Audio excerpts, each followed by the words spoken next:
Hello, good evening. Welcome to ARS News Channel. Pahalgam ఉగ్రదాడి operation Sindoor వారందరికీ ధన్యవాదాలు చెప్పిన పవన్ కళ్యాణ్. ప్రస్తుతం భారత్, పాకిస్తాన్ మధ్య తలెత్తిన ఉద్రిక్తతల వేళ దేశంలోని అన్ని పార్టీలు, వర్గాలు కేంద్ర ప్రభుత్వానికి మద్దతుగా నిలిచాయి. పహల్గాం ఉగ్రదాడికి ప్రతీకారంగా భారత్ చేపట్టిన ఆపరేషన్ సింధూర్కు అంతా సపోర్ట్ చేశారు. కేంద్రం తీసుకునే ఏ నిర్ణయానికైనా తమ మద్దతు ఉంటుందని ముక్తకంఠంతో ప్రకటించారు. ఈ నేపథ్యంలోనే ఆపరేషన్ సింధూర్ విజయవంతం కావడంతో బీజేపీ దేశవ్యాప్తంగా తిరంగా ర్యాలీలు చేపట్టింది. మరోవైపు కాంగ్రెస్ పార్టీ కూడా జైహింద్ ర్యాలీ నిర్వహించింది. మరోవైపు దాడులను సమర్థవంతంగా తిప్పికొట్టడమే కాకుండా పాకిస్తాన్ పీఓకేలోని ఉగ్రవాద స్థావరాలను ధ్వంసం చేసిన సాయుధ బలగాలకు మద్దతుగా సామాన్య ప్రజలు కూడా హర్షం వ్యక్తం చేస్తున్నారు. ఈ క్రమంలోనే జనసేన పార్టీ కూడా ఏపీలోని పలు ఆలయాలు, చర్చిలు, మసీదుల్లో సర్వమత ప్రార్థనలు నిర్వహించింది. ఈ నేపథ్యంలోనే Janasena chief deputy CM Pawan Kalyan ఎక్స్లో ఒక వీడియోను షేర్ చేసి క్యాప్షన్ ఉంచారు. ఇండియన్ ఆర్మీ చేపట్టిన ఆపరేషన్ సింధూర్ విజయవంతం కావడంతో జాతీయ భద్రత కోసం జనసేన పార్టీ సర్వమత ప్రార్థనలు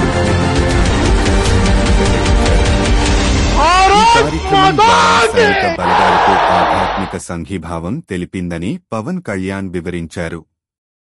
ఉగ్రవాదాన్ని అంతం చేయాలనే లక్ష్యంతో పనిచేస్తున్న భారత్కు రక్షణ బలగాల రక్షణ కోసం తమిళనాడులోని 6 సుబ్రహ్మణ్య స్వామి ఆలయాలు, కర్ణాటక, ఆంధ్రప్రదేశ్ రాష్ట్రాల్లోని 4 సుబ్రహ్మణ్య స్వామి ఆలయాలు, విజయవాడ ఇంద్రకీలాద్రి దుర్గమ్మ ఆలయం, అరసవల్లి సూర్యనారాయణ స్వామి ఆలయం సహా ఇతర ఆలయాలు, అదే సమయంలో మసీదులు, చర్చిల్లో ప్రార్థనలు నిర్వహించినట్లు తెలిపారు. ఇక ఈ సర్వమత ప్రార్థనల్లో ఏపీ మంత్రి, Janasena party PAC chairman Nadendla Manohar, మంత్రి కందుల దుర్గేష్, ఎమ్మెల్సీ పిడుగు హరిప్రసాద్, ఎమ్మెల్యేలు ఆరణి శ్రీనివాసులు, పత్సమట్ల ధర్మరాజు, పంతం నానాజీ, సుందరపు విజయ్ కుమార్, బొలిశెట్టి శ్రీనివాస్, అరవ Sridhar, Battula Balaramakrishna, Mandali Buddhaprasad, Nimmaka Jayakrishna, AHUDA chairman TC Varun, KUDA chairman Tummala Ramaswamy, Pithapuram in charge Marreddy Srinivas సహా పలువురు జనసేన నేతలు పాల్గొన్నట్లు వివరించారు. చంద్రబాబు, లోకేష్ కోసం 176 కోట్లతో కొత్తగా హెలికాప్టర్ కొనుగోలు. క్లారిటీ వచ్చేసింది. ఆంధ్రప్రదేశ్ ప్రభుత్వం కొత్తగా హెలికాప్టర్ కొనుగోలు చేసేందుకు సిద్ధమైందా? ఏకంగా 176 కోట్లతో ప్లాన్ చేసిందా? మోడల్ ఎంపిక కోసం కమిటీని నియమించిందా? సోషల్ మీడియాలో 2-3 రోజులుగా హెలికాప్టర్ కొనుగోలు అంటూ ప్రచారం జరుగుతోంది. ముఖ్యమంత్రి చంద్రబాబు, నారా లోకేష్ కోసం ఈ హెలికాప్టర్ కొనుగోలు చేసేందుకు సిద్ధమయ్యారంటూ వైఎస్సార్సీపీ సంచలన ఆరోపణలు చేసింది. జనం సొమ్ముతో బాబు కొడుకులు జల్సాలు చేస్తున్నారు. రాష్ట్రం ఆర్థిక ఇబ్బందుల్లో ఉంది. అప్పులు పుట్టడం లేదన్న ముఖ్యమంత్రి చంద్రబాబు నాయుడు 172 కోట్లతో విలాసవంతమైన హెలికాప్టర్ కొనుగోలు చేస్తున్నారు. దీన్ని వారి విలాసాల కోసం వాడతారు అంటూ వైఎస్సార్సీపీ ట్వీట్ చేసింది. కొత్త హెలికాప్టర్ కొనుగోలుకు సిద్ధమైన చంద్రబాబు ప్రభుత్వం సీఎంతో పాటు ఇతరులు వినియోగించేందుకు కొత్త హెలికాప్టర్ మోడల్ ఎంపిక కోసం కమిటీని నియమిస్తూ ఉత్తర్వులు. జీఏడీ పొలిటికల్ సెక్రటరీ నేతృత్వంలో అధికారుల కమిటీ ప్రస్తుత హెలికాప్టర్ పనితీరు, కొత్త హెలికాప్టర్ మోడల్పై నివేదిక ఇవ్వాలని ఆదేశం. హెలికాప్టర్ కోసం ఐఏఎస్, ఐపీఎస్ అధికారులతో కమిటీని నియామకం అంటూ ప్రచారం జరుగుతోంది. మరి హెలికాప్టర్ కొనుగోలు అంశంలో నిజం ఉందా? ప్రభుత్వం హెలికాప్టర్ కొనుగోలు కోసం కమిటీని నియమించిందా అనే ప్రశ్నలు మొదలయ్యాయి. ఈ క్రమంలో రాష్ట్ర ప్రభుత్వం తరఫున ఆంధ్రప్రదేశ్ ఫ్యాక్ట్ చెక్ టీం స్పందించింది.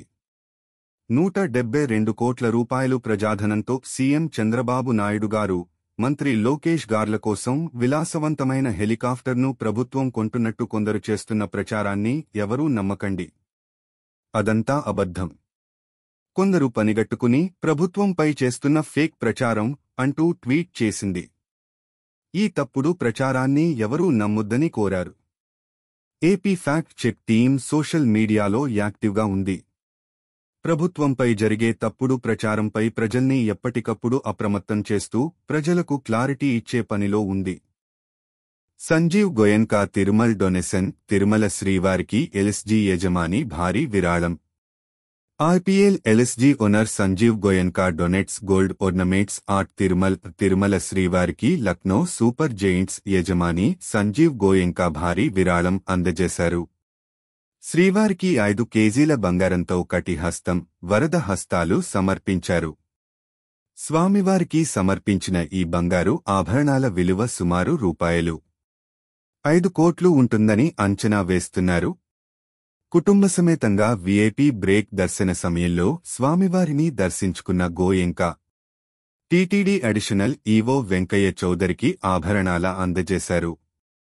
సంజీవ్ గోయెంకాకు వేద పండితులు ఆశీర్వచనాలు అందించారు. అనంతరం టీటీడీ అధికారులు శ్రీవారి శేష వస్త్రంతో సత్కరించి ప్రసాదం అందజేశారు. శ్రీవారిని దర్శించుకోవడం చాలా ఆనందంగా ఉందన్న సంజీవ్ గోయెంకా స్వామివారికి ఆభరణాలు సమర్పించి మొక్కులు చెల్లించుకున్నట్లు తెలిపారు. తిరుమల శ్రీవారి దివ్య దర్శనం కలగడం, స్వయంగా సేవ చేయడం తన జీవితంలో గొప్ప సందర్భమన్నారు. ఢిల్లీకి నారా లోకేష్. ఎట్టకేలకు ప్రధాని మోదీతో అపాయింట్మెంట్ ఫిక్స్. కీలక భేటీ. ఏపీ మంత్రి, టీడీపీ జాతీయ ప్రధాన కార్యదర్శి నారా లోకేష్ ఢిల్లీకి వెళ్లనున్నారు. ప్రధాని మోదీ అపాయింట్మెంట్ లభించడంతో ఆయనతో సమావేశం అయ్యేందుకు నారా లోకేష్ ఢిల్లీకి బయల్దేరనున్నారు. శనివారం సాయంత్రం ప్రధాని మోదీతో నారా లోకేష్ భేటీ కానుండగా రేపు హైదరాబాద్కు వెళ్లి అక్కడి నుంచి ఢిల్లీకి బయల్దేరనున్నట్లు తెలుస్తోంది. అయితే ప్రధాని మోదీతో నారా లోకేష్ ఏం చర్చించనున్నారు అనేది ఇప్పుడు తీవ్ర ఆసక్తిని కలిగిస్తోంది. ప్రధానమంత్రి నరేంద్ర మోదీతో భేటీ కోసం ఎప్పటినుంచో ఎదురుచూస్తున్న ఆంధ్రప్రదేశ్ విద్య, ఐటీ శాఖల మంత్రి నారా లోకేష్కు ఎట్టకేలకు అవకాశం వచ్చింది. ప్రధానితో భేటీకి అపాయింట్మెంట్ ఫిక్స్ అయినట్లు సంబంధిత వర్గాలు వెల్లడించాయి. శనివారం ఢిల్లీకి వెళ్లనున్న నారా లోకేష్ ప్రధాని మోదీతో సాయంత్రం సమావేశం కానున్నారు. ఇందుకోసం రేపు హైదరాబాద్కు చేరుకుని అక్కడి నుంచి ఢిల్లీకి వెళ్లనున్నారు. అయితే గతంలో ప్రధాని మోదీ ఏపీకి వచ్చినప్పుడు తనను ఢిల్లీకి వచ్చి కలవాలని నారా లోకేష్కు సూచించినట్లు తెలుస్తోంది. ఈ నేపథ్యంలోనే ప్రధాని అపాయింట్మెంట్ కోసం గత కొన్ని రోజులుగా నారా లోకేష్ ఎదురుచూస్తుండగా ఇప్పటికి వచ్చినట్లు సమాచారం. అయితే ప్రధాని మోదీతో నారా లోకేష్ భేటీలో కీలక అంశాలు చర్చకు వచ్చే అవకాశాలు ఉన్నాయని తెలుస్తోంది. ఇటీవలి కాలంలో ప్రధానమంత్రి నరేంద్ర మోదీ ఏపీలో 2 సార్లు పర్యటించారు. ఆంధ్రప్రదేశ్ రాజధాని అమరావతి నిర్మాణాలకు సంబంధించిన పునఃప్రారంభోత్సవ కార్యక్రమంలో పాల్గొనేందుకు ఈ నెల 2వ తేదీన ప్రధాని మోదీ ఏపీకి వచ్చారు. అమరావతిలో భారీ బహిరంగ సభను ఏర్పాటు చేయగా ప్రధాని మోదీ ప్రసంగించారు. అంతకుముందు ఈ ఏడాది మొదట్లో కూడా ప్రధాని మోదీ ఏపీలో పర్యటించారు. మూడోసారి ప్రధానమంత్రి పదవిని చేపట్టిన తర్వాత ఏపీలో టీడీపీ జనసేన బీజేపీ కూటమి ప్రభుత్వాన్ని ఏర్పాటు చేసిన తర్వాత తొలిసారి నరేంద్ర మోదీ జనవరి 8వ తేదీన విశాఖలో పర్యటించారు. ఈ సందర్భంగా పలు ప్రాజెక్టులకు శంకుస్థాపనలు వర్చువల్గా చేశారు. 2.08 లక్షల కోట్ల రూపాయలు విలువైన ప్రాజెక్టులతో పాటు విశాఖ రైల్వే జోన్ ప్రధాన కేంద్రానికి పునాది రాయి వేశారు. అయితే ఈ 2 పర్యటనల కోసం ఆంధ్రప్రదేశ్కు విచ్చేసిన సమయంలో ఢిల్లీకి వచ్చి తనను కలవాల్సిందిగా ప్రధాని మోదీ నారా లోకేష్ను ఆహ్వానించినట్లు సమాచారం. Telecom stock Airtel block deal. 5 కోట్ల షేర్లు విక్రయం. దెబ్బకు స్టాక్ ఢమాల్. టెలికాం స్టోక్ దేశీయ leading telecom company Bharti Airtel షేర్లు మే 16వ తేదీన శుక్రవారం ట్రేడింగ్లో భారీగా పడిపోతున్నాయి. సింగపూర్కు చెందిన టెలికాం సంస్థ black deal stock market block deal ద్వారా సుమారు 5 కోట్ల ఎయిర్టెల్ షేర్లను విక్రయిస్తున్న క్రమంలో ఈ షేరు ఫోకస్లోకి వచ్చింది. ఈ వార్త రాసే సమయానికి ఎయిర్టెల్ షేర్లు దాదాపు 3% నష్టంతో రూ. 1818 వద్ద ట్రేడవుతున్నాయి. ప్రస్తుతం ఈ టెలికాం సంస్థ మార్కెట్ క్యాపిటలైజేషన్ రూ. 10.36 కోట్లుగా ఉంది. బ్లాక్ డీల్ ద్వారా దాదాపు 5 కోట్ల షేర్లు చేతులు మారుతున్న క్రమంలో స్టాక్ పడిపోతున్నట్లు మార్కెట్ నిపుణులు చెబుతున్నారు. సింగపూర్ దిగ్గజ టెలికాం సంస్థ సింగ్టెల్ అనుబంధ సంస్థ పాస్టెల్ దేశీయ టెలికాం సంస్థ భారతీ ఎయిర్టెల్ లిమిటెడ్ భారతీ ఎయిర్టెల్ ఎల్టీడీ లో సుమారు 5 కోట్ల ఈక్విటీ షేర్లను బ్లాక్ డీల్ ద్వారా విక్రయిస్తున్నట్లు తెలుస్తోంది. మొత్తంగా ఈ బ్లాక్ డీల్ విలువ $1 బిలియన్ ఉంటుందని అంచనాలున్నాయి. ఈ బ్లాక్ డీల్ ద్వారా ఒక్కో షేరు రూ. 1,800 నుంచి రూ. 1,820 చొప్పున ఉంటుందని తెలుస్తోంది. మొత్తంగా తనకు ఉన్న వాటాలో 1.2% వాటాను విక్రయిస్తున్నారు. దీంతో ప్రస్తుతం ఎయిర్టెల్లో సింగ్టెల్కి 29.5% వాటా ఉండగా అది 28.3%కి తగ్గనుంది.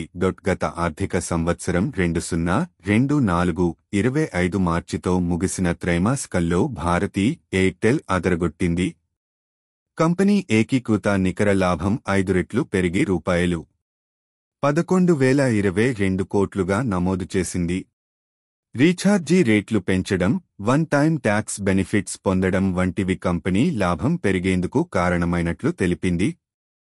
ఇక కంపెనీ ఆపరేషన్స్ రెవెన్యూ 27% పెరిగి రూపాయలు 47,876.2 కోట్లుగా చూపించింది. అంతకు ముందు ఏడాది మార్చి త్రైమాసికంలో రూపాయలు 37,599.31 కోట్ల ఆదాయం అందుకుంది. అలాగే యావరేజ్ రెవెన్యూ ఫ్రమ్ యూజర్ అనేది 17% పెరిగి రూపాయలు 245గా నమోదైనట్లు తెలిపింది. అంతకు ముందు ఏడాది క్యూలో ఇది రూపాయలు 209గా ఉండేది. ప్లాన్ల ధరలు పెంచిన క్రమంలో ఈ ఏపీఆర్యూ పెరిగినట్లు తెలిపింది. ఈ ఏడాది ప్రారంభంలోనే రిలయన్స్ జియో సహా భారతీ ఎయిర్టెల్ ప్లాన్ల ధరలను పెంచిన సంగతి తెలిసిందే. దీంతో ఆయా సంస్థలకు కస్టమర్ల ద్వారా వచ్చే ఆదాయాలు పెరిగాయి. బిట్కాయిన్ మళ్లీ $57,000 మార్క్ తాకిన బిట్కాయిన్ 2 ఏళ్ల తర్వాత తొలిసారి. బిట్కాయిన్ ప్రముఖ క్రిప్టో కరెన్సీ బిట్కాయిన్ మళ్లీ పుంజుకుంటోంది. తాజా ర్యాలీతో 2 ఏళ్ల గరిష్టాన్ని తాకింది.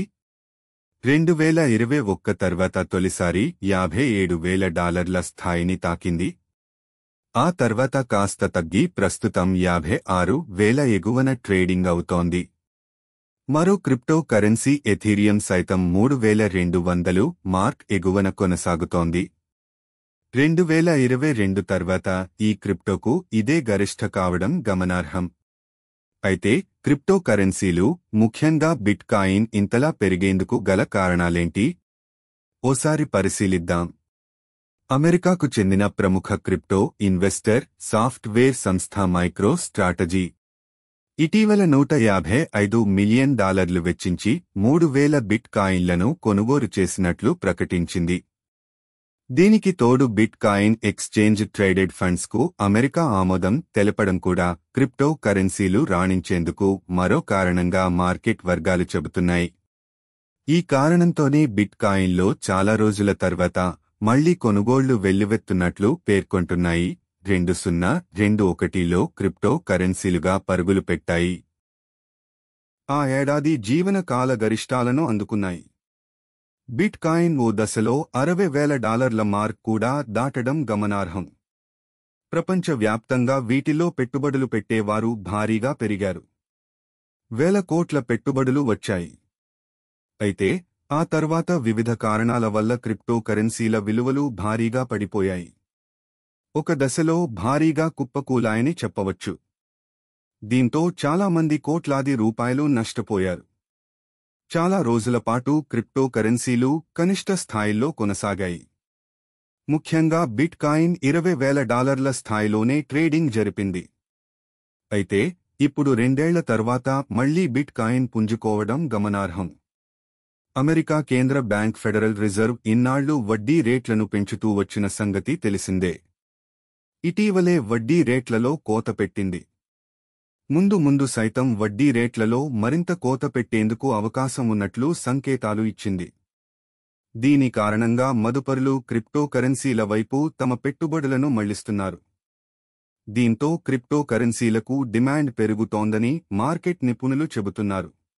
అయితే క్రిప్టో కరెన్సీలపై ఎలాంటి నియంత్రణ లేకపోవడంతో పెట్టుబడులపై రిస్క్ ఎక్కువగా ఉంటుందని పేర్కొంటున్నారు.